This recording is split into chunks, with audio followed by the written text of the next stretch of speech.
ഈ ക്ലാസ്സും കൂടി ആയാൽ 9 മുൻകാല ചോദ്യപേപ്പർ, അതായത് 2024 തുടങ്ങി 2025 വരെ നടന്ന 10th മെയിൻസിലെ മുഴുവൻ ചോദ്യപേപ്പറുകളിലെയും എല്ലാ എക്കണോമിക്സ് ചോദ്യങ്ങളും ഈ ക്ലാസ്സോട് കൂടി കഴിഞ്ഞു. ഇനി വരുന്നത് സെയിൽസ് അസിസ്റ്റന്റിന്റെ 2 ചോദ്യപേപ്പർ ഉണ്ട്, August 2-നും August 9-നും നടക്കുന്നത്. അതും നമ്മൾ ഇതുപോലെ കഴിക്കും. ഇങ്ങനെ ഓരോ വിഷയത്തിലും നമ്മൾ ചെയ്യുന്നുണ്ട്. അങ്ങനെ 17 ടോപ്പിക്കും 10th മെയിൻസിനുള്ള 17 ടോപ്പിക്കും നമ്മൾ കവർ ചെയ്യും. ഇംഗ്ലീഷ്, വൊക്കാബുലറി, മാത്സ്, മലയാളം എല്ലാം അടക്കമുള്ളത്. ഇതിൻ്റെ വിശദമായ നോട്ട്, അതുപോലെ തന്നെ ഇതിൽ നിന്നുള്ളൊരു എക്സാമും നിങ്ങൾക്ക് ലഭിക്കും. എക്സാമും വിശദമായ നോട്ടും കിട്ടുന്നതിന് വേണ്ടി ടെലിഗ്രാം ചാനലിൽ ജോയിൻ ചെയ്യുക, നമ്മുടെ ആപ്പ് ഡൗൺലോഡ് ചെയ്യുക. രണ്ടിൻ്റെയും ലിങ്ക് ഞാൻ താഴെ ഡിസ്ക്രിപ്ഷൻ ബോക്സിൽ നൽകുന്നുണ്ട്. ഹായ് ഫ്രണ്ട്സ്, എൻ്റെ പേര് രഘുനന്ദൻ MV. വിൻഡോജുവിൻ്റെ ഈ പുതിയ ക്ലാസ്സിലേക്ക് സ്വാഗതം. ഈ വീഡിയോ ആദ്യമായിട്ട് കാണുന്നവർ ഇതിൻ്റെ ചാനൽ ഒന്ന് സബ്സ്ക്രൈബ് ചെയ്യുക. കൂടാതെ ബെല്ലൈക്കണിൽ ക്ലിക്ക് ചെയ്ത മുറയ്ക്ക് തന്നെ നിങ്ങൾക്ക് ഈ വീഡിയോ അപ്ലോഡ് ചെയ്യുന്ന മുറയ്ക്ക് തന്നെ നിങ്ങൾക്ക് ഇത് ലഭിക്കുകയും ചെയ്യും. ഇപ്പോൾ ക്ലാസ്സിലേക്ക് പ്രവേശിക്കാം. കൃഷിയും സമ്പൽ വ്യവസ്ഥയും നമ്മളിപ്പോൾ എക്കണോമിക്സിലെ ഏകദേശം ഈ 9 ചോദ്യപേപ്പർ കൂടെ നമ്മൾ ഏകദേശം എക്കണോമിക്സിലെ എല്ലാ വിഷയങ്ങളിലൂടെയും ഒന്ന് കടന്നുപോയി. ഗോതമ്പ്, നെല്ല്, ചോളം, പയർവർഗ്ഗങ്ങൾ എന്നിവ ഇന്ത്യയിലെ പ്രധാന 4 ഭക്ഷ്യവിളകളാണ്. 2022-23 കണക്കുകൾ പ്രകാരം ഇവയുടെ ഉൽപ്പാദനത്തിന്റെ തോതനുസരിച്ചുള്ള ശരിയായ ക്രമം കണ്ടെത്തുക. അതായത് ഗോതമ്പ്, നെല്ല്, ചോളം, പയർവർഗ്ഗങ്ങൾ, ഇതിന്റെ ക്രമം എന്താണ് എന്നാണ് ചോദിച്ചിട്ടുള്ളത്. ഓർക്കുക, ഇന്ത്യയിൽ ഏറ്റവും കൂടുതൽ ഉൽപ്പാദിപ്പിക്കുന്നത് നെല്ലാണ്, അത് കഴിഞ്ഞാൽ ഗോതമ്പമാണ്, അത് കഴിഞ്ഞാൽ ചോളമാണ്, അത് കഴിഞ്ഞാൽ പയർവർഗ്ഗങ്ങളാണ്. അപ്പോൾ ഒരു കോമൺ സെൻസ് ഉള്ള ഒരാൾക്കറിയാം നെല്ലും ഗോതമ്പുമാകും. ഇപ്പൊ ദക്ഷിണേന്ത്യയിലും ഉത്തരേന്ത്യയിലും കാണുന്നതാണ് നെല്ല്. അപ്പൊ നെല്ല് തന്നെയാണ് ആദ്യത്തെ ആള്, അത് കഴിഞ്ഞാൽ ഗോതമ്പം, പിന്നെ പയർവർഗ്ഗങ്ങളുടെ മുന്നിലായിരിക്കും എന്ത്, ചോളം. അപ്പൊ ഇവിടെ ഓപ്ഷനിൽ നോക്കുമ്പോൾ നെല്ലാണ് എന്നറിയാവുന്ന ഒരാൾക്ക് ഇവിടെയൊക്കെ നെല്ലാണ്, പക്ഷെ ഗോതമ്പ് രണ്ടിടത്ത് വന്നിട്ടുണ്ട്. അപ്പൊ ഈ നെല്ലിലും നിൽക്കാം. നെല്ല് കഴിഞ്ഞാൽ ഗോതമ്പാണ് എന്നറിയാവുന്ന ഒരാൾക്ക് നെല്ല് ഗോതമ്പ് എന്നുള്ള ഈ കോമ്പിനേഷനിൽ നിൽക്കും. അതോടുകൂടി അവിടെ ഉത്തരമായി. അപ്പൊ ഈ 2 കോമ്പിനേഷൻ ഒരു ധാരണ ഉള്ള ഒരാൾക്ക് ഇത് പോകും, ഇത് പോകും. ഇവിടെ മാത്രമേ കൺഫ്യൂഷൻ ഉണ്ടാവുള്ളൂ, നെല്ലും ഗോതമ്പും ആണോ, ഗോതമ്പും നെല്ലും ആണോ എന്ന്. ഓക്കെ, അപ്പൊ നെല്ല്, ഗോതമ്പ്, ചോളം, പയർവർഗ്ഗങ്ങൾ. ഇന്ത്യയിലെ ഏറ്റവും പ്രധാനപ്പെട്ട ഭക്ഷ്യവിള നെല്ലാണ്. നെല്ല് ഖാരിഫ് വിളയാണ്. നെല്ല് എന്ത് വിളയാണ്? ഖാരിഫ് വിളയാണ്. 2ാം സ്ഥാനം റാബി വിളയ്ക്കാണ്. ഗോതമ്പ് റാബി വിളയാണ്. ഇപ്പം നെല്ല് ഖാരിഫ് വിളയാണ്, ഗോതമ്പ് റാബി വിളയാണ്. ചോളം 3ാം സ്ഥാനം. സമീപകാല കണക്കുകൾ പ്രകാരം പയർവർഗ്ഗങ്ങളെക്കാൾ മുന്നിലാണ്. ഈ അടുത്ത കാലത്താണ് പയർവർഗ്ഗത്തിന്റെ മുന്നിലെത്തിയത് ചോളം. അതിനു മുമ്പ് പയർവർഗ്ഗങ്ങളുടെ പിറകിലായിരുന്നു. പയർവർഗ്ഗങ്ങൾ ഇപ്പോൾ 4ാം സ്ഥാനമാണ്. ഇന്ത്യൻ കാർഷിക രംഗത്തെക്കുറിച്ചുള്ള പ്രസ്താവനകളിൽ ശരിയല്ലാത്തത് ഏത്? ഇന്ത്യയിലെ ഭൂരിഭാഗം ജനങ്ങളും കൃഷിയെ ആശ്രയിച്ച് ജീവിക്കുന്നു. കാർഷിക മേഖല ഇന്ത്യയുടെ GDPക്ക് വലിയ സംഭാവന നൽകുന്നു. ഇന്ത്യൻ കൃഷി പ്രധാനമായും മഴയെ ആശ്രയിച്ചിരിക്കുന്നു. ഇന്ത്യൻ കൃഷി ആധുനിക സാങ്കേതിക വിദ്യയിൽ അധിഷ്ഠിതമാണ്. ഇതാണ് തെറ്റ്. ബാക്കി ഇന്ത്യയിലെ ഭൂരിഭാഗം ജനങ്ങളും ഇപ്പോഴും കൃഷിയെ ആശ്രയിച്ചാണ് ഇരിക്കുന്നത്. പക്ഷെ സേവന മേഖലയിൽ വലിയൊരു മുന്നേറ്റം ഈ അടുത്ത കാലത്തുണ്ട്. അവിടെ GDPയിൽ തന്നെ കോൺട്രിബ്യൂഷൻ സേവന മേഖല മുന്നിലേക്ക് വന്നിരിക്കുന്നു.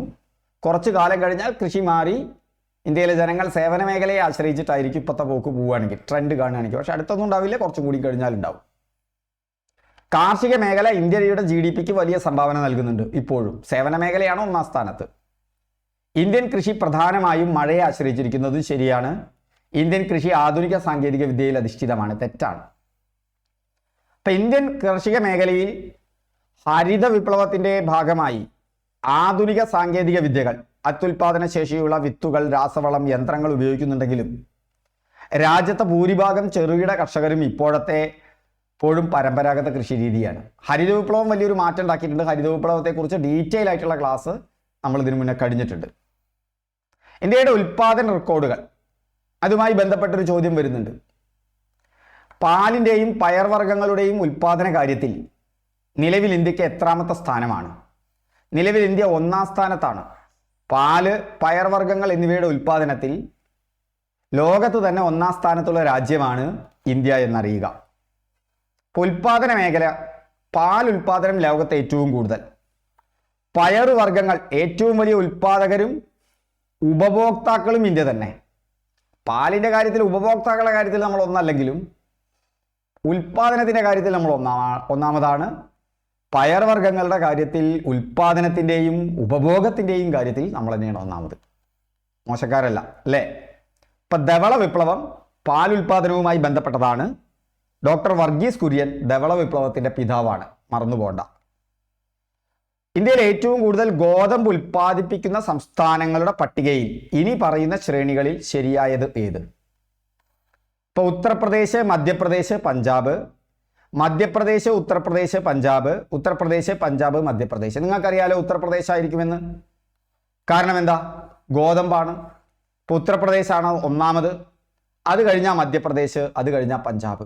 ഇപ്പോൾ ഉത്തർപ്രദേശ് അത് കഴിഞ്ഞ ഒരു പ്രദേശം തന്നെയാണ് മധ്യപ്രദേശ്, അത് കഴിഞ്ഞാൽ പഞ്ചാബ്. ഗോതമ്പ് ഉൽപ്പാദനം രാജ്യത്തെ ഏറ്റവും ഗോതമ്പ് ഉൽപ്പാദിപ്പിക്കുന്ന സംസ്ഥാനമാണ് ഉത്തർപ്രദേശ്. ഉത്തർപ്രദേശ് കഴിഞ്ഞാൽ സമീപ വർഷങ്ങളിൽ പഞ്ചാബിനെ മറികടന്നു. പഞ്ചാബിനെ ഇന്ത്യയുടെ ധാന്യപുര എന്നൊക്കെ വിശേഷിപ്പിച്ച സന്ദർഭം ഉണ്ടായിരുന്നു. ഏറ്റവും കൂടുതൽ ഗോതമ്പ് ഉൽപ്പാദിപ്പിക്കുന്നത് പഞ്ചാബായിരുന്നു അല്ലേ? ഗോതമ്പ് മണികൾ എന്ന് പറയുന്ന ONVയുടെ കവിത അല്ലേ? ആ കവിതയൊക്കെ അവിടുത്തെ ഗോതമ്പ് വയലുകളെ കുറിച്ച് നമുക്ക് അറിയാൻ പറ്റും. പേരറിയാത്തൊരു പെൺകിടാവേ, നിന്റെ പേരറിയുന്നു ഞാൻ പാടുന്നു, നിന്റെ നേരറിയുന്നു ഞാൻ പാടുന്നു അല്ലേ എന്ന് പറഞ്ഞിട്ട്. പഞ്ചാബ് ഹെക്ടറിനുള്ള ഉൽപ്പാദനക്ഷമത വളരെ കൂടുതലാണെങ്കിലും വിസ്തൃതി കുറവായതുകൊണ്ടാണ് മൊത്തം ഉൽപ്പാദനത്തിൽ 3-ാം സ്ഥാനം. ദേശീയ സാമ്പിൾ സർവേ ഓഫീസ് നടത്തുന്ന സർവേയുടെ ഭാഗമല്ലാത്തത്, അതായത് നാഷണൽ സാമ്പിൾ സർവേ ഓഫീസിനെ കുറിച്ച് ചോദിച്ചു. ആ നാഷണൽ സാമ്പിൾ സർവേ ഓഫീസ് എന്തെല്ലാം സർവേകൾ നടത്തുന്നു? ഡീറ്റെയിൽ ആയി ചോദിച്ചൊരു ചോദ്യമാണ്. തൊഴിലില്ലായ്മ സർവേ, ഉപഭോക്തൃ ചെലവ് സർവേ, വ്യവസായ വാർഷിക സർവേ, കാർഷിക ഉൽപ്പാദന സർവേ. ഇതിൽ വ്യവസായ വാർഷിക സർവേ ഒഴികെ മറ്റെല്ലാം NSSO നടത്തുന്നതാണ്. തൊഴിലില്ലായ്മ സർവേ, ഉപഭോക്തൃ ചെലവ് സർവേ, കാർഷിക ഉൽപ്പാദന സർവേ. അപ്പോൾ വ്യവസായ വാർഷിക സർവേ ഉണ്ട് കേട്ടോ, കാർഷിക ഉൽപ്പാദന സർവേ ആണ് ഇല്ലാത്തത്. എൻ്റെ അടുത്ത് തെറ്റിപ്പോയതാണ്. കാർഷിക ഉൽപ്പാദന സർവേ ആണ് ഇല്ലാത്തത്. അത് അഗ്രികൾച്ചർ മിനിസ്ട്രിയുടെ കീഴിലാണ്. വ്യവസായ വാർഷിക സർവേ ഒക്കെ അവിടെയാണ് നടത്തുന്നത്. തൊഴിലില്ലായ്മ, ഉപഭോക്തൃ ചെലവ്, വ്യവസായങ്ങൾ എന്നിവയെക്കുറിച്ചുള്ള സാമൂഹിക സാമ്പത്തിക സർവേകൾ NSSO നടത്തുന്നുണ്ട്. എന്നാൽ അഗ്രികൾച്ചർ മിനിസ്ട്രിയാണ്, കേന്ദ്ര കൃഷി മന്ത്രാലയവും സംസ്ഥാനങ്ങളിലെ കൃഷി വകുപ്പുകളും ചേർന്നാണ് കാർഷിക ഉൽപ്പാദന സർവേ നടത്തുന്നത്. നമുക്ക് എൻ്റെ മനസ്സിൻ്റെ ഉള്ളിലടക്കം എനിക്കിതറിയാം. ഇതാണ് നിങ്ങൾക്ക് PSCക്ക് വരുന്ന ചില തെറ്റുകൾ. അത് എനിക്ക് പറയാൻ പറ്റുന്നതായി ഒരു സന്ദർഭമായി. എനിക്കങ്ങനെ ധാരാളം തെറ്റുകൾ സംഭവിക്കുന്ന ഒരാളാണ്.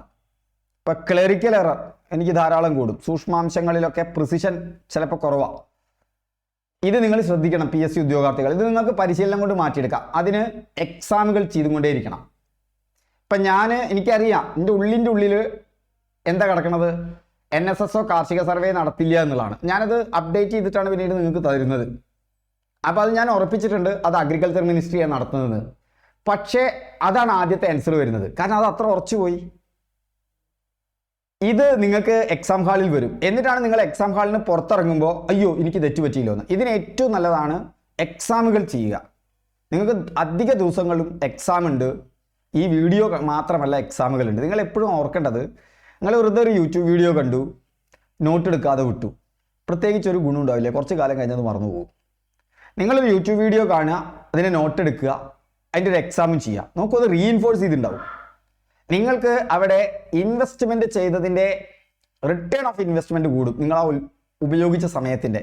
പലപ്പോഴും PSC വിദ്യാർത്ഥികൾക്ക് വരുന്ന ഒരു സന്ദർഭം കൃത്യമായി അത് റീഇൻഫോഴ്സ് ചെയ്യപ്പെടുന്നില്ല എന്നുള്ളതാണ്. നിങ്ങൾക്ക് റീഇൻഫോഴ്സ് ചെയ്യപ്പെടണം. നമുക്കൊരു ഷോർട്ട് ടേം മെമ്മറി ഉണ്ട്, ലോങ് ടേം മെമ്മറി ഉണ്ട്. നമ്മൾ ഷോർട്ട് ടേം മെമ്മറീനെ ലോങ് ടേം മെമ്മറിയിലേക്ക് കൊണ്ടുപോകാൻ 3 കാര്യങ്ങൾ നമുക്ക് ചെയ്യാം. ഒന്ന്, ഇതാർക്കെങ്കിലും പറഞ്ഞു കൊടുക്കുക. It's A best way. നിങ്ങളുടെ മനസ്സിൽ ഉറയ്ക്കും. ഇപ്പോൾ ഗ്രൂപ്പ് സ്റ്റഡിയിലൊക്കെ നിങ്ങൾക്ക് വേണമെങ്കിൽ അങ്ങനെ ചെയ്യാം. നിങ്ങൾക്ക് എക്കണോമിക്സ് ഒരാൾ പഠിക്കുക, ഒരാൾ ഹിസ്റ്ററി പഠിക്കുക, എക്കണോമിക്സ് മറ്റൊരാൾക്ക് പറഞ്ഞു കൊടുക്കുക. മറ്റൊന്ന്, നിങ്ങൾ നോട്ട് ഉണ്ടാക്കുമ്പോൾ നിങ്ങൾ ഒരു തരത്തിൽ നിങ്ങളുടെ അറിവ് പുനരുൽപ്പാദിപ്പിക്കുകയാണ്. ജ്ഞാന നിർമ്മിതിവാദം എന്നൊക്കെ പറയും. മുഴുവൻ രീതിയിലല്ലെങ്കിൽ പോലും നിങ്ങൾ നിങ്ങളുടേതായ ഇതിലൂടെ അതിലൊരു വർക്കൗട്ട് നടത്തുകയാണ്. അതെപ്പോഴും ആവശ്യമാണ്. ഒരു ക്ലാസ് കേൾക്കുമ്പോൾ, ഒരു വീഡിയോ ക്ലാസ്, എൻ്റെ വീഡിയോ ക്ലാസ് കേൾക്കുമ്പോൾ നിങ്ങളൊരു നോട്ടും പേപ്പറും ഉണ്ടെങ്കിൽ ഈ വീഡിയോ ക്ലാസ് കേൾക്കുന്നതൊക്കെ ഒരു പാസീവ് ലേണിംഗ് ആണ്. അത് വേണം. അത് നിങ്ങൾക്ക് കാര്യങ്ങൾ അറിയാൻ വേണ്ടി മാത്രമാണ്. അത് ഉറപ്പിക്കാൻ നിങ്ങൾ ആക്റ്റീവ് ലേണിംഗ് വേണം. ആക്റ്റീവ് ലേണിങ്ങിലെ ഏറ്റവും സിമ്പിൾ ടൂളാണ് നോട്ട് എടുക്കുക എന്നുള്ളത്. ക്ലിയർ ആവുന്നുണ്ടോ ഞാൻ പറയുന്നത്? ഈ ആക്റ്റീവ് ടൂൾ നിങ്ങൾ ഉപയോഗിക്കാത്ത എക്സാമിൽ പങ്കെടുക്കുക. എക്സാമിൽ നിങ്ങൾക്ക് തെറ്റിപ്പോയ ഒരു ഉത്തരം നിങ്ങൾ മറക്കാൻ സാധ്യത വളരെ കുറവാണ്. അപ്പം നമ്മുടെ എക്സാമിൽ ടൈം ലിമിറ്റഡാണ്. 10 ചോദ്യങ്ങളാണെങ്കിൽ 5 മിനിറ്റ് കൊണ്ട് നിങ്ങൾ തീർക്കണം. അതിന് ശരിയായതിന് 1 മാർക്കുണ്ട്, തെറ്റായതിന് 0.33 ഉണ്ട്. ഇങ്ങനെ നിങ്ങൾക്ക് കറക്റ്റ് ചെയ്ത് പോവാം. ക്ലിയർ ആവുന്നുണ്ടോ ഞാൻ പറയുന്നത്? അപ്പോൾ ഇത് ഒരു എക്സാം, ഒരു ഇവാലുവേഷൻ എന്ന് പറയുന്നത് ഒരു ആക്റ്റീവ് ലേണിംഗ് മെത്തേഡാണ്. അപ്പോൾ ഇവിടെ നിങ്ങൾക്ക് വീഡിയോ ക്ലാസ് ഉണ്ട്. ഇതിൻ്റെ വിശദമായ നോട്ട് നമ്മൾ ബ്ലോഗിലൂടെ ലഭിക്കും നിങ്ങൾക്ക്. അത് നിങ്ങളുടെ PDF കിട്ടുന്നതിനെക്കാട്ടിലും ഇങ്ങനെ സ്ക്രോൾ ചെയ്ത് പോകും. നിങ്ങൾക്കത് കോപ്പി ചെയ്തിട്ട് നിങ്ങൾക്കത് കോപ്പി ചെയ്യാം. ആ ടെക്സ്റ്റ് കോപ്പി ചെയ്തിട്ട് നിങ്ങൾക്ക് വേണമെങ്കിൽ നിങ്ങളുടെ ഗൂഗിൾ ഡോക്കിലോ എവിടെയെങ്കിലും സൂക്ഷിച്ചു വയ്ക്കാം. അതൊക്കെ തന്നെ നിങ്ങളുടെ ആക്റ്റീവ് ലേണിങ്ങിന് ഗുണകരമായിരിക്കും. ഭരണവും പൊതുഭരണവുമായി ബന്ധപ്പെട്ട് ധനകാര്യമന്ത്രിമാരിൽ നിന്നാണ് ചോദ്യം വന്നത്. ആ ചോദ്യം ചുവടെ തന്നിട്ടുള്ളവയിൽ ഇന്ത്യയുടെ ധനകാര്യ വകുപ്പ് മന്ത്രിമാരായിട്ടുള്ളവർ ആരല്ല? ഇവരൊക്കെ ഓരോ പ്രത്യേകതയുണ്ട്. നിർമ്മല സീതാരാമൻ, അരുൺ ജെയ്റ്റ്ലി, മൻമോഹൻ സിംഗ്, പി ചിദംബരം എല്ലാവരും ആയിരുന്നു. അതിൽ ധനകാര്യമന്ത്രിമാരിൽ നൽകിയിട്ടുള്ളത് നിർമ്മല സീതാരാമൻ ഇന്ത്യയുടെ നിലവിലെ ധനകാര്യമന്ത്രിയാണ്. 8ാമത്തെ ബജറ്റാണ് അവർ അവതരിപ്പിച്ചത്. ഈ പദവി വഹിക്കുന്ന ആദ്യത്തെ പൂർണ്ണ ചുമതലയുള്ള ധനകാര്യമന്ത്രിയാണ്. ഇതിനു മുമ്പ് ധനകാര്യം ഇന്ദിരാഗാന്ധി വഹിച്ചിരുന്നു. പക്ഷേ ഇന്ദിരാഗാന്ധി അന്ന് പ്രധാനമന്ത്രിയാണ്. പക്ഷേ ഈ വകുപ്പ് പൂർണ്ണമായും വഹിക്കുന്ന ആദ്യത്തെ വനിത നിർമ്മല സീതാരാമനാണ്. നിർമ്മല സീതാരാമന് മുമ്പ് നരേന്ദ്രമോദിയുടെ ആദ്യ മന്ത്രിസഭയിലെ ധനകാര്യമന്ത്രിയായിരുന്നു അരുൺ ജെയ്റ്റ്ലി. മൻമോഹൻ സിംഗ് 1991 ഇന്ത്യയിൽ ഉദാരവൽക്കരണം വളരെ പ്രധാനപ്പെട്ടതാണ്. ഏറ്റവും കൂടുതൽ എക്കണോമിക്സിൽ ചോദ്യങ്ങൾ വരുന്നൊരു ഭാഗമാണ്. നമ്മൾ വിശദമായ ക്ലാസ് കഴിഞ്ഞിട്ടുണ്ട്, പോയി കാണുക. ആ 1991 ഇന്ത്യയിൽ സാമ്പത്തിക ഉദാരവൽക്കരണം വന്നപ്പോൾ ആ സാമ്പത്തിക ഉദാരവൽക്കരണം കൊണ്ടുവരുന്ന മിനിസ്ട്രിയിൽ പ്രധാനമന്ത്രി നരസിംഹറാവുവും ധനമന്ത്രി ആരുമാണ്? മൻമോഹൻ സിംഗുമാണ്. പിന്നീട് മൻമോഹൻ സിംഗ് പ്രധാനമന്ത്രിയായി. മൻമോഹൻ സിംഗിന് മറ്റൊരു പ്രത്യേകത, റിസർവ് ബാങ്കിന്റെ ഗവർണർ ആയതിനു ശേഷം പ്രധാനമന്ത്രിയായ ആള് എന്നുള്ളൊരു വിശേഷണവും കൂടി ആർക്കുണ്ട്? മൻമോഹൻ സിംഗിനുണ്ട്. പിന്നെ പി ചിദംബരം UPA ഭരണകാലത്ത് പലതവണ ധനകാര്യമന്ത്രിയായിരുന്നു. ഇനി ബഡ്ജറ്റുമായി ബന്ധപ്പെട്ട ചോദ്യമാണ്. കേന്ദ്ര ബഡ്ജറ്റിന്റെ അടിസ്ഥാന ആശയങ്ങൾ. ഒരു സാമ്പത്തിക വർഷം എന്ന് പറഞ്ഞാൽ ഏപ്രിൽ 1 മുതൽ മാർച്ച് 31 വരെയാണ്. ഒരു കലണ്ടർ വർഷം എന്ന് പറയുന്നത് ജനുവരി മുതൽ ഡിസംബർ വരെയാണ്. ഒരു ബജറ്റ് അവതരിപ്പിക്കുക ഒരു സാമ്പത്തിക വർഷത്തിനാണ്. ഒരു സാമ്പത്തിക വർഷം എന്ന് പറഞ്ഞാൽ ഏപ്രിൽ 1 മുതൽ മാർച്ച് 31 വരെയാണ്. ആ മാർച്ച് 31 വരെ സർക്കാരിന് പ്രതീക്ഷിക്കുന്ന വരവുകളും ചെലവുകളും, ടാക്സിലൂടെ മറ്റ് മാർഗങ്ങളിലൂടെ എത്ര വരവ് ലഭിക്കുന്നുണ്ട്, എത്ര ചെലവ് ലഭിക്കുന്നുണ്ട്. ഭരണഘടനാപരമായ അടിസ്ഥാനം എന്താണ്? ഈ ബഡ്ജറ്റിന് ഒരു ഭരണഘടനാപരമായ അടിസ്ഥാനം ഉണ്ട്. അത് ആർട്ടിക്കിൾ 112 നോക്കൂ. വരവ് 1, ചെലവ് 1, രണ്ടും കൂടി കൂടിയ വരവും ചെലവും കൂടിയ കണക്ക്. അങ്ങനെ ആലോചിച്ചാൽ മതി. വരവൊന്ന്, ചെലവൊന്ന്, രണ്ടും കൂടി കൂടിയ വരവ് ചെലവ് കണക്ക്. ഇതാണ് ബജറ്റ്. അപ്പോൾ അതുമായി ബന്ധപ്പെട്ട വകുപ്പ് 112. ഇങ്ങനെ കോഡുകൾ ഉണ്ടാക്കി പഠിച്ചു നോക്കൂ. ഇത് നിങ്ങൾ കോഡ് ഉണ്ടാക്കുകയാണെങ്കിൽ നിങ്ങളുടെ ഓർമ്മയിൽ നിൽക്കും. ഇതും നിങ്ങളൊരു ആക്റ്റീവ് ലേണിംഗ് ആണ്. ഒരു കോഡ് ഉണ്ടാക്കുന്നത് ഒരു ആക്റ്റീവ് ലേണിംഗ് ആണ്. ഒരാളുടെ കോഡ് കേട്ട് പഠിക്കുന്നതിനേക്കാൾ ആക്റ്റീവാണ് ഒരു കോഡ് ഉണ്ടാക്കി പഠിക്കുന്നത്. അതിന് 2 തരത്തിലുള്ള പഠന രീതികളുണ്ട്. ഡൈവേർജന്റ് ലേണിങ്ങും കൺവേർജന്റ് ലേണിങ്ങും. നിങ്ങൾ കൂടുതൽ ഫോക്കസ് ചെയ്യേണ്ടത് PSCക്കാർ കൺവേർജന്റ് ലേണിങ്ങിലാണ്. കൺവേർജന്റ് ലേണിംഗ് എന്ന് പറഞ്ഞാൽ വസ്തുതകൾ പഠിക്കുക, റിപ്പീറ്റ് ചെയ്യുക, ഉറപ്പിക്കുക. കാരണം ഇതെന്താണ് പരിപാടി? ഇത് PSC പരിപാടിയാണ്. അതിന് ക്വസ്റ്റ്യൻസ് ചെയ്യുക, വീഡിയോ ക്ലാസ് കാണുക, നോട്ട് എടുക്കുക. എന്നാൽ നോട്ട് എടുക്കുമ്പോൾ തന്നെ ഒരു ദിവസം 1-2 മെമ്മറി കോഡ് ഉണ്ടാക്കുക. ആ മെമ്മറി കോഡ് ഉണ്ടാക്കുമ്പോൾ ഒരു ഡൈവേർജന്റ് ലേണിംഗ് ആണ്. ആ ഡൈവേർജന്റ് ലേണിംഗ് വരുമ്പോൾ നിങ്ങൾക്കൊരു ഗുണം എന്താ വെച്ചാൽ നിങ്ങളുടെ തലച്ചോറിൽ നിങ്ങൾക്ക് സന്തോഷം തരുന്ന, ഉന്മേഷം തരുന്ന എന്ത് വരും? ഹോർമോണുകൾ സൃഷ്ടിക്കപ്പെടും. അപ്പം പഠനം നിങ്ങൾക്കൊരു ആവേശകരമായിട്ട് മാറും. മാത്രമല്ല, നിങ്ങൾ അങ്ങനെ ഉണ്ടാക്കിയ കാര്യങ്ങൾ നിങ്ങൾ പെട്ടെന്നല്ല ഒരു കാലത്തും മറക്കില്ല. നിങ്ങളായിട്ട് നിങ്ങളുടെ ഒരു കോഡ് ഉണ്ടാക്കിയാൽ അത് മറക്കാൻ പ്രയാസമാണ്. അപ്പോൾ ഇവിടെ നോക്കൂ, ഇവിടെ 1-1-2 നിങ്ങൾക്ക് പല രീതി ഉപയോഗിക്കാം. 112. അപ്പോൾ അവിടെ 1 വരവ്, 1 ചെലവ്, 2 വരവും ചെലവും, 112.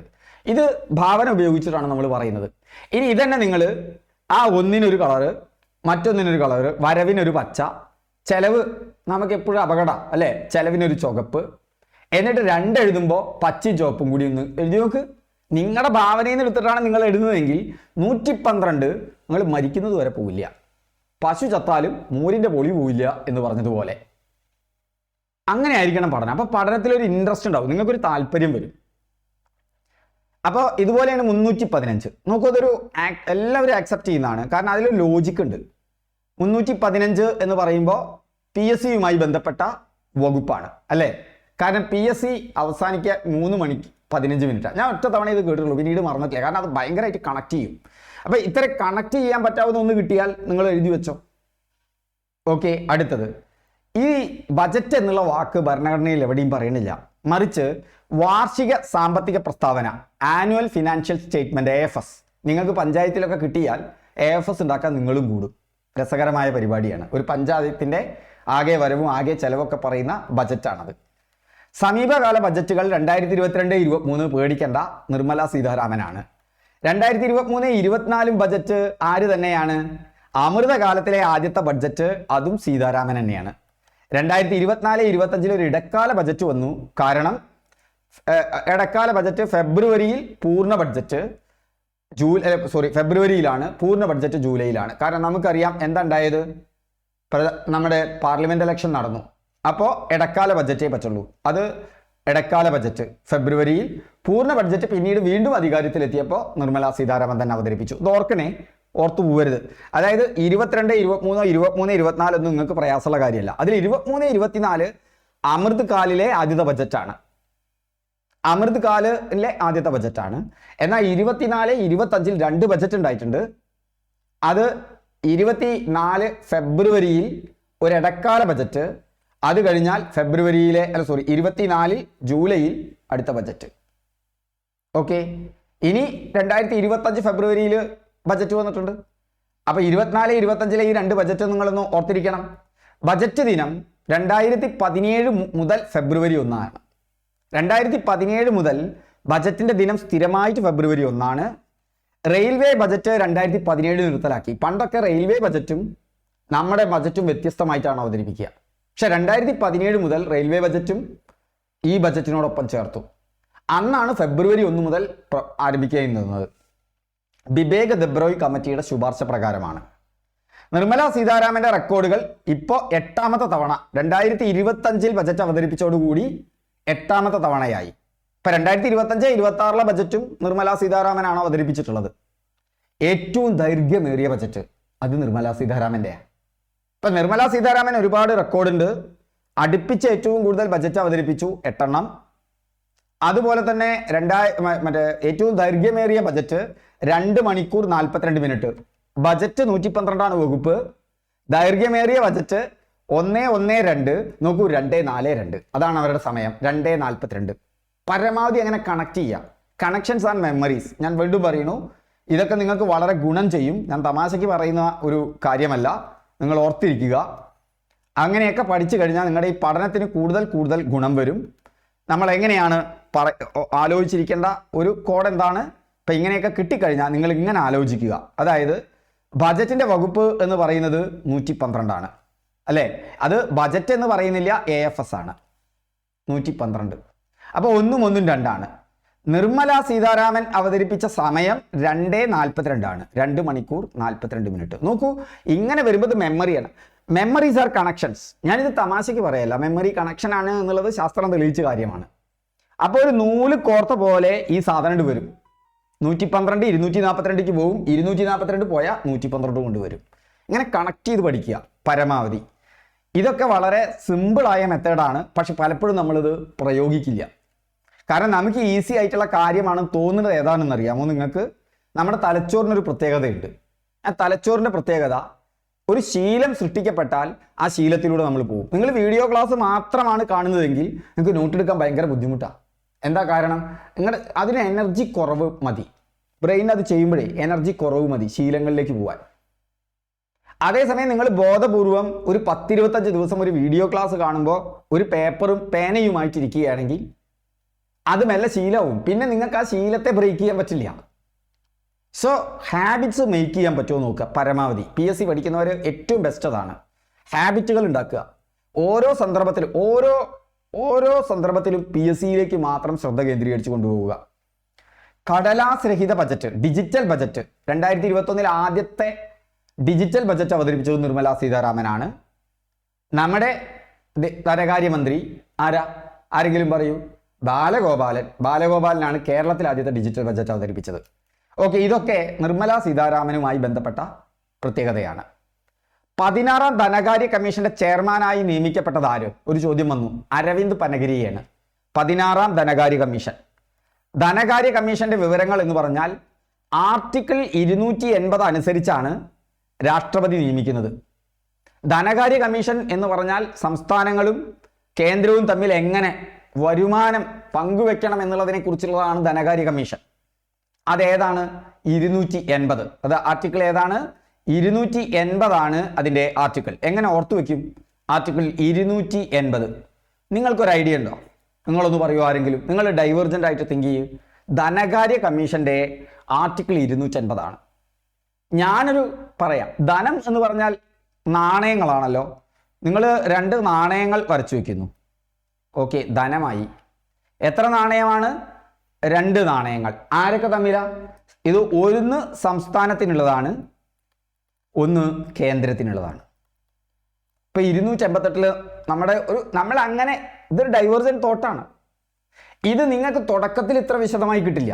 പക്ഷെ നിങ്ങളിത് ചെയ്തു നോക്കൂ. നിങ്ങൾ ചെയ്തു കഴിഞ്ഞാൽ നിങ്ങളുടെ തലച്ചോറിൽ വലിയൊരു മാറ്റമാണ് ഉണ്ടാവുക. മെല്ലെ മെല്ലെ, നിങ്ങൾ വിചാരിക്കുന്നത് പോലെയല്ല. അത് നിങ്ങൾക്ക് കാര്യങ്ങളെ കണക്ട് ചെയ്യാനുള്ള കഴിവ് പെട്ടെന്ന് കിട്ടും. ഞാനിത് പെട്ടെന്ന് ഉണ്ടാക്കിയതാണ്. പക്ഷെ പണ്ടാണെങ്കിൽ എനിക്ക് അങ്ങനെ ഉണ്ടാക്കാൻ പറ്റില്ല. അത് അങ്ങനെ ചെയ്ത് പ്രാക്ടീസ് ആവുക. എന്നിട്ടോ അവിടെ വീണ്ടും ഒന്നുണ്ട്, അത് വെറുതെ ഒന്നിട്ടോളൂ. 2 കൂട്ടർക്കും തുല്യമായിട്ട്. അപ്പോൾ നോക്കൂ, 280 അതായത് സംസ്ഥാനവും കേന്ദ്രവും തമ്മിൽ എങ്ങനെയാണ് വരുമാനം വിഭജിക്കേണ്ടത് എന്നുള്ളതിനെ കുറിച്ചുള്ള ഒരു അപ്രോച്ചാണ് ധനകാര്യ കമ്മീഷൻ എന്ന് പറയുന്നത്. അത് 2 എണ്ണമാണ്, 2 നാണയങ്ങൾ. അത് 2 കൂട്ടർക്കും തുല്യമാണ് എന്നുള്ളത് കാണിക്കാനാണ് ഈ അവസാനത്തെ ഒരു നാണയം. ഇപ്പം 280. ഇനി എത്രാമത്തെ ബജറ്റാ? 16. ഇനി ആ ബജറ്റ് 16ാം ധനകാര്യ കമ്മീഷന്റെ ചെയർമാൻ ആരാ? അതും കൂടി നമുക്ക് ഇതിനോട് കണക്ട് ചെയ്യാൻ പറ്റിയാൽ വളരെ ക്ലിയറായി. അരവിന്ദ് പനഗിരിയാണ്. ആരാണത്? അരവിന്ദ് പനഗിരിയ. നോക്കൂ, അരവിന്ദ് പനഗിരിയ എന്ന് പറയുമ്പോൾ അരയിൽ ആരുണ്ട്? ഈ 1ഉം 2ഉം ഉണ്ട്. നോക്കൂ, ഈ 1ഉം 2ഉം അല്ലാതെ മറ്റൊന്നും നമ്മളിപ്പോൾ നമ്മുടെ ഈ ചിത്രത്തിൽ കാണുന്നില്ല. നിങ്ങൾ നോക്കൂ, അര എന്ന് ഓർത്തു വെച്ചാൽ മതി. ക്ലിയർ? അവിടെ സെറ്റായി. തുല്യമാക്കി വിഭജിക്കുകയാണ്. അരയും അരയായിട്ട്. ആര്? ധനകാര്യ കമ്മീഷൻ. തുല്യമായിട്ട് നല്ല വിഭജിക്കുക. പക്ഷെ നമ്മൾ അങ്ങനെ സങ്കല്പിക്കുക. കഴിഞ്ഞു. ഞാനിപ്പോൾ പറഞ്ഞതാണ്. ഇത് നിങ്ങളും എത്തും. നിങ്ങൾ ഇങ്ങനെ ചിന്തിച്ച് പക്ഷെ ഇത് അധികം ചിന്തിക്കരുത്. ഇതൊക്കെ നമ്മൾ പറയില്ല, ഇത് ഡൈവേർജൻ്റ്. അങ്ങനെ ഒരുപാട് ചിന്തിച്ചു കഴിഞ്ഞാൽ നമുക്ക് PSC വേഗം പഠിച്ചു പോകണം. അപ്പം നിങ്ങൾക്ക് വിഷമമുള്ള കാര്യങ്ങളൊക്കെ ഇങ്ങനെ പഠിക്കുക. ഈ പഠിക്കുന്നത് നിങ്ങളൊന്ന് പ്രാക്ടീസ് ചെയ്ത് നോക്കൂ. അപ്പം നിങ്ങൾ പെട്ടെന്ന് നിങ്ങൾക്ക് PSC കിട്ടുന്നതും, നിങ്ങൾ വളരെ അർജൻറ്റായാൽ നിങ്ങൾക്ക് PSC കിട്ടാൻ പോകുന്നില്ല. യഥാർത്ഥ സത്യത. വല്ലാതെ അർജൻസി കൂട്ടിക്കഴിഞ്ഞാൽ നിങ്ങൾ ഈ പണി നിർത്തും ബഹുഭൂരിപക്ഷ ആൾക്കാരും.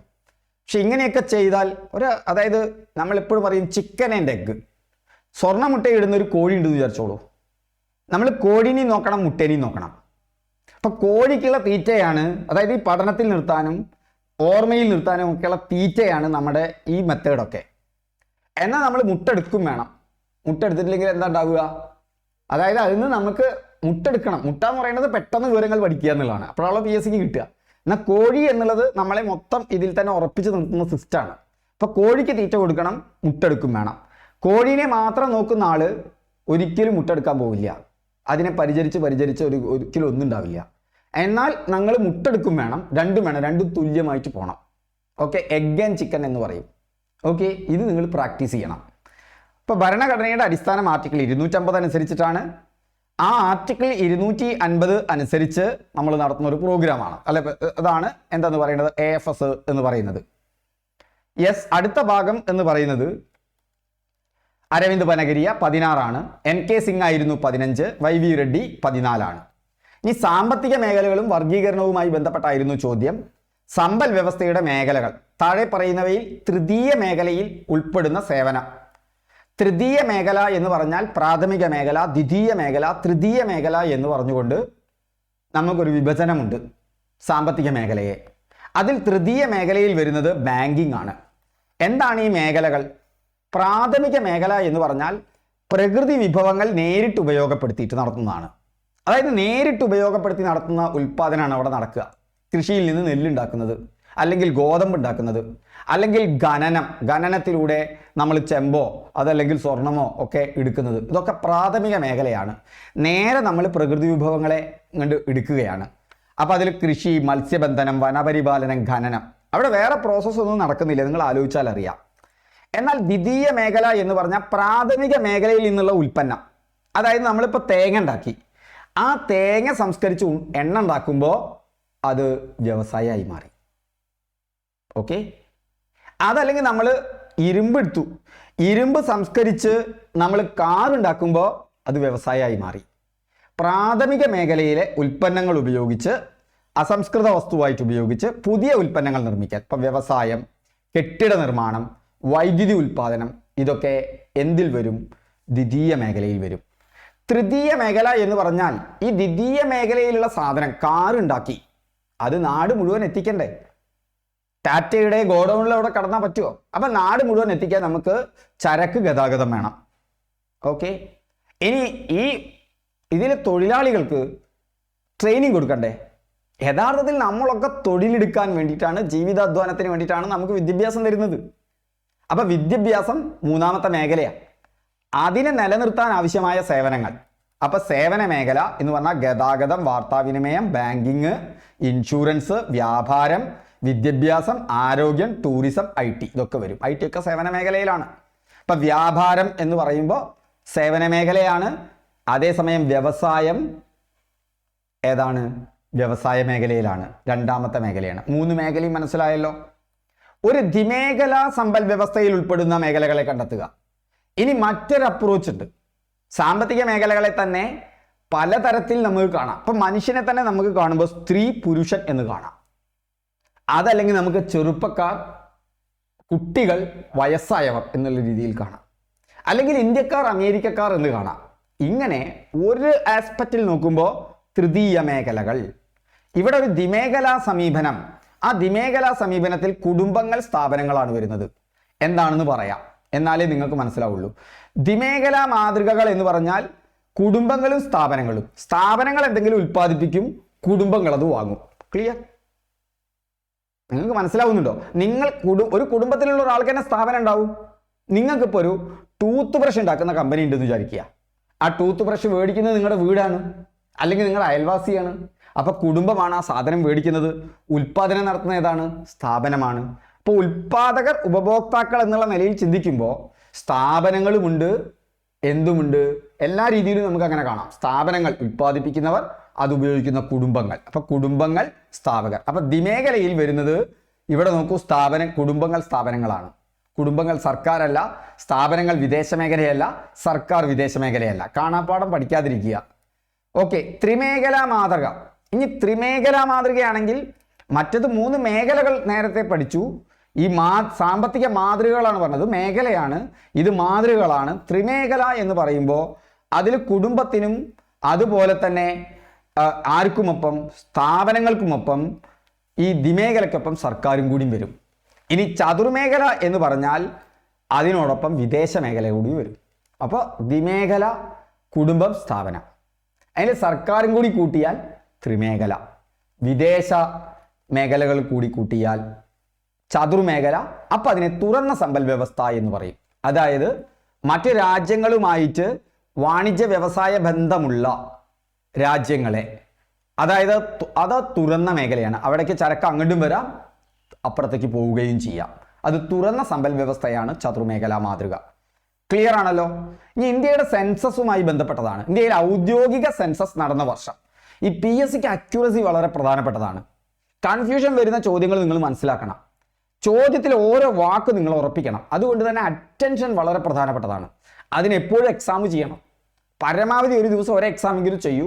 നമ്മുടെ ടെലിഗ്രാം ചാനലിൽ വന്നാൽ അധിക ദിവസവും നിങ്ങൾക്കൊരു എക്സാം കിട്ടും. അത് PSC മാതൃകയിൽ 10 മിനിറ്റ്, 5 മിനിറ്റ്, 10 മിനിറ്റേ വേണ്ടുള്ളൂ. ഓക്കെ. നിങ്ങൾ ഒരു പൈസയും അതിന് തരണ്ട. ഓക്കെ. ഇന്ത്യയിൽ ആദ്യത്തെ ഔദ്യോഗിക സെൻസസ് നടന്ന വർഷം അത് 1881 എന്തുകൊണ്ടാണ് ഞാനിവിടെ സെൻസസിൽ 1881 എന്ന് പറയുമ്പോൾ നിങ്ങൾ ഓർത്തിരിക്കേണ്ടത് 2 ഭാഗത്തും 1. ഇന്ത്യയിലെ ആദ്യത്തെ സെൻസസ് 11. ഇനി അതിൻ്റെ 2ന്റെ ഇടയിൽ ഒരു 88 ഉണ്ട്. നിങ്ങളൊരു കൺസെപ്റ്റ് പറയേ, സെൻസസിനെ ഓർക്കാൻ ആ 88 എങ്ങനെ നമുക്ക് ഓർത്തിരിക്കാൻ പറ്റും? ഇനി സെൻസസിന്റെ ചരിത്രം ഞാൻ എന്താ പറഞ്ഞത്? 1881 ഇന്ത്യയിലെ ഔദ്യോഗിക സെൻസസ്. പക്ഷെ ഇന്ത്യയിൽ സെൻസസിന് തുടക്കം ഇട്ടത് 1872. പക്ഷെ അത് ഔദ്യോഗികമായിട്ട് കൂട്ടില്ല. ഈ രണ്ട് വ്യത്യാസവും നിങ്ങൾ ഓർത്തിരിക്കണം. 1872 ആദ്യമായി സെൻസസിന് തുടക്കമിട്ടു ഇന്ത്യയിൽ മേയോ പ്രഭുവാണ്. എന്നാൽ പൂർണ്ണമല്ലാത്തതിനാൽ ഔദ്യോഗികമല്ല. 1881 റിപ്പൺ പ്രഭു, അത് പൂർണ്ണമാണ്. അപ്പൊ റിപ്പൺ പ്രഭു പൂർണ്ണം, മേയോ പ്രഭു പൂർണ്ണമല്ല. ഓക്കെ. 10 വർഷം കൂടുമ്പോഴുള്ള സെൻസസ് ആരംഭിച്ചത് 1881 മുതലാണ്. അടുത്ത സെൻസസ് വരാൻ പോവുകയാണ്. അതിന്റെ ഡീറ്റെയിൽസ് പഠിച്ചിരിക്കണം. ഒരു പ്രത്യേക രോഗം മൂലം അകാലത്തിൽ മരണമടയുന്ന ആളുകളുടെ എണ്ണം അടക്കുന്ന സൂചിക. ഇതിൽ കറക്റ്റായിട്ട് ഉത്തരമില്ല, മോർട്ടാലിറ്റി റേറ്റ് ഒന്നും അല്ല. പക്ഷേ യഥാർത്ഥത്തിൽ മോർട്ടാലിറ്റി റേറ്റ് എന്ന് പറഞ്ഞാൽ പ്രത്യേക രോഗം മൂലം മരിക്കുന്ന ആളുകളുടെ എണ്ണമല്ല, മരണങ്ങളുടെ എണ്ണമാണ്. മരണങ്ങളുടെ എണ്ണം അളക്കുന്ന സൂചികയാണ്. ഒരു രാജ്യത്ത് എത്ര മരണം നടന്നു, അല്ലെങ്കിൽ ഒരു പ്രദേശത്ത് ഒരു വർഷം എത്ര മരണം നടന്നു എന്ന് പറയുന്ന സൂചികയാണ് എന്തെന്ന് പറയുന്നത്, മോർട്ടാലിറ്റി റേറ്റ്. മോർട്ടാലിറ്റി എന്ന് പറഞ്ഞാൽ, മോർട്ടൽ എന്ന് പറഞ്ഞാൽ നശ്വരം. ഇമ്മോർട്ടൽ നമ്മൾ ഇംഗ്ലീഷിൽ പഠിക്കും, അങ്ങനെ കണക്ട് ചെയ്ത് പഠിക്കാം. മോർട്ടൽ എന്ന് പറഞ്ഞാൽ നശ്വരം, നശിച്ചു പോകുന്നത്, മരണവുമായി ബന്ധപ്പെട്ടതാണ്. അതുകൊണ്ടാണ് അവിടുന്നാണ് മോർച്ചറി എന്നുള്ള പദം വരുന്നത്. എന്നാൽ ഇമ്മോർട്ടൽ, നിങ്ങൾക്കറിയാലോ, ഒരു ഐ ചേർത്ത് കഴിഞ്ഞാൽ പലപ്പോഴും അതിൻ്റെ അർത്ഥം മാറും. സത്യം അസത്യം എന്നൊക്കെ പറയുന്നത് പോലെ ഇമ്മോർട്ടൽ എന്ന് പറഞ്ഞാൽ അനശ്വരമാണ്. ഇമ്മോർട്ടൽ എന്ന് പറഞ്ഞാൽ ഇപ്പം ദൈവത്തിനെയൊക്കെ നമ്മൾ ഇമ്മോർട്ടൽ ആണെന്ന് പറയും. അല്ലെങ്കിൽ അച്യുതാനന്ദൻ മരിച്ചപ്പോൾ നമ്മൾ എന്താ പറയുന്നത്, ജീവിക്കുന്നു ഞങ്ങളിലൂടെ. ഇമ്മോർട്ടലാണ് അദ്ദേഹത്തിൻ്റെ ഓർമ്മകൾ നമുക്ക് പറയാം. പക്ഷെ നമ്മുടെ ഭൗതിക ശരീരം മോർട്ടലാണ്.